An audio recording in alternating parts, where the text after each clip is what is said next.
was a technician class license. I'd taken it by mail.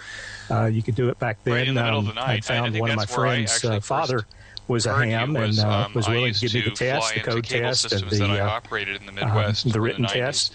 And so we sent that off, and I'm not sure exactly what the date was that I took the test, but I got the license on Friday the 13th of 1974. I was 19. That was between my freshman and sophomore years of college. Indeed. And that was your technician class license then? So that's correct. Yeah, that was tech. And do you remember the call sign? But I'm still yes, it was WA4KVO. Very active ham.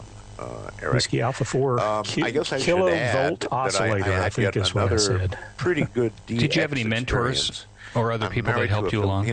Lady. Yes, I did. There were several that helped me quite a bit. Not when I first started. I was sort of just working from books, and then, of course, when I got a license, got on the air, folks were helping. I met this Filipino lady.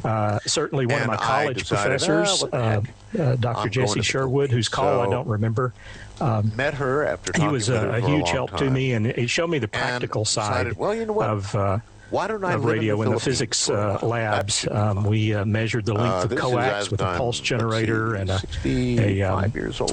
high-speed pulse generator and a storage oscilloscope. We also, I'll never forget the day that we were doing an experiment with a